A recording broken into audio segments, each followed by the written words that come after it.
from Brooklyn, we're scrapping as part of life. Right. So we happen to be the type of journalists to start a fight. I was raised in Gleason's, I was in the precinct, but I beat the case with my sweet peak defense. You drinking if you think you beating us. If I have to, I'ma put on Margarito's gloves. Don't do it. I'm in the Barclays like I own it. What you expected? The way I seized the moment, they thought I was epileptic. The fight game can't survive without me. I throw shots that make fighters spit out their mouthpiece. Never days off, only days on. I represent the hood like I'm Trayvon. These moments in boxing are so proper, like when Floyd told Oscar he beat his whole roster. It's our action that speaks the loudest. Though we the sweet scientists, they ain't nothing sweet about us. First thing I want to get into is, where did you go after the loss to Jacobs? You never know a man until he go through some type of adversity, but sometimes people don't get to realize a person. But I've been like that my whole life. Triple G, right? You know, I know some real triple G's, man, in my hood. No. I know some real. I'm not saying he real. He may be real to his people. I'm talking about triple G's, like double OG, like a G, a real gangster. Like a real gangster.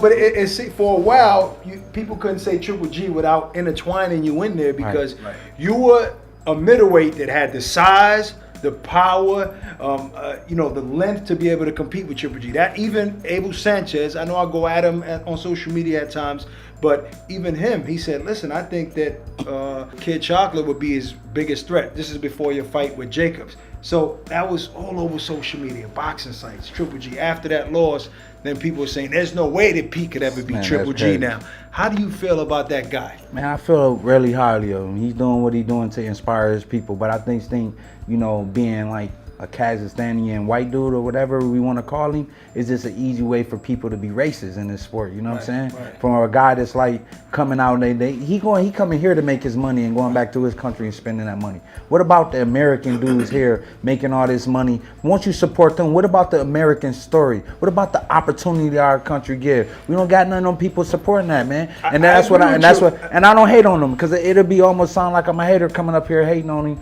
After I done lost the fight, so I ain't got much to say, but I could say he's a decent fighter, but I haven't seen him fight a boxer with power. I think especially black fighters, they don't get the support that they need. Like every other nationality could say, okay, Puerto Rican fighters, okay, I got Puerto Rico behind me. Dominican fighters, I got Dominican Republic behind me. Everyone else, Mexican fighters. Here we are as black men in America. Don't have that support. But you look at a Polish fighter, right? The Polish community in New York is not that big. So if you got a guy, I remember in a Prudential Center in Jersey, this guy was an unknown Polish fighter. He put 15,000 people in them seats. 15,000 people, because they're not all boxing fans, but they all are going to support their countrymen. Right. And some people say, Black Americans don't have a real flag to wave, because these other countrymen like Puerto Rico, Mexico is a big, look at Canelo. He's putting 50,000 people in 52. seats. Right. But it seems like young black Americans, they rather go to a Future concert and fill up an arena, but they don't want to support a young black talented fighter. Why is that? My theory is, if you look at Triple G, Canelo, those guys, even though Canelo's Mexican, he's a white boy with freckles, right?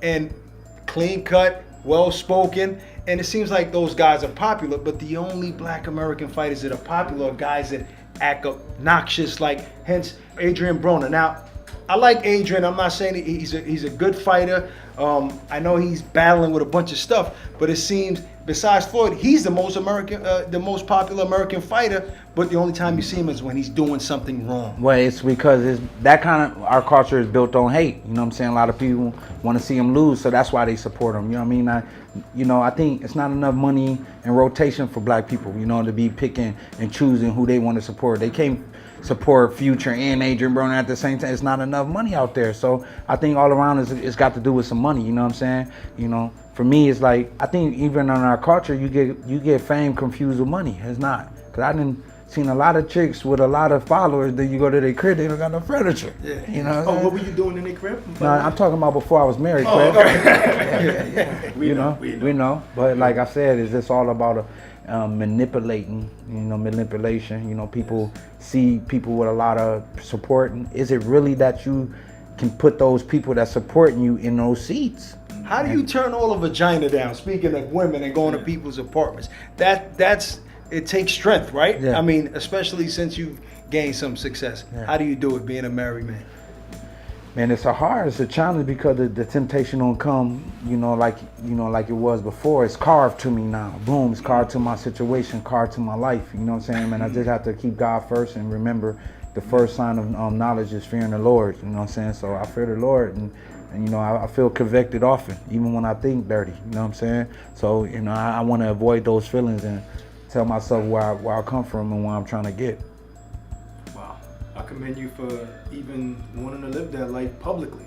Well, I commend you with that collar shirt on that you got on. That turtleneck is a killer. I know. Something I wanted to ask you, I want you to talk to the fans, your follow supporters. Can you tell them something that they don't know about you, that you've never mentioned on any platform after any fight to anybody?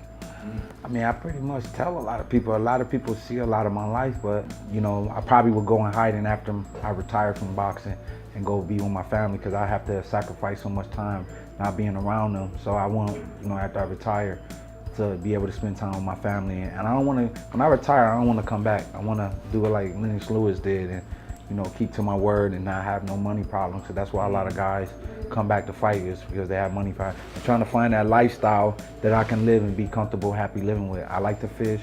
You know what I mean? I got to pick one hobby and not too many hobbies. I don't want to be no rapper.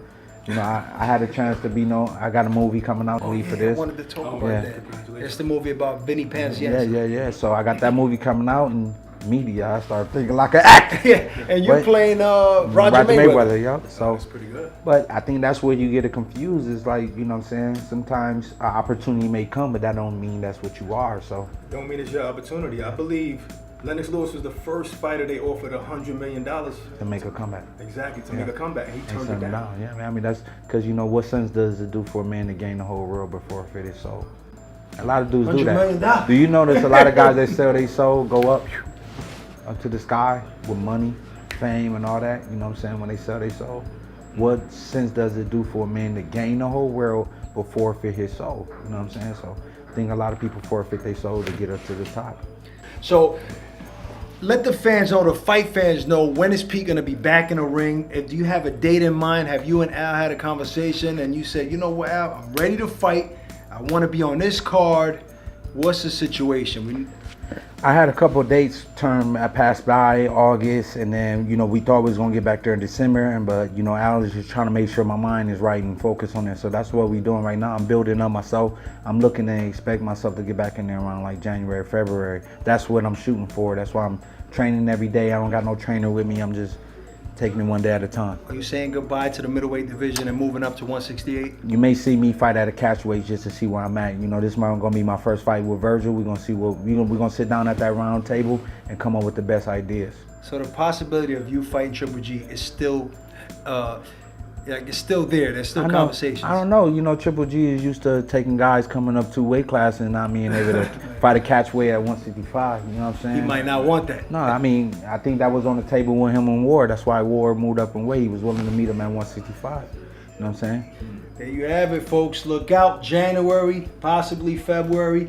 Pete the Kid Chocolate Quillen will be in the ring again. I am Ak Barack. We are the Sweet Scientists on thisis50.com.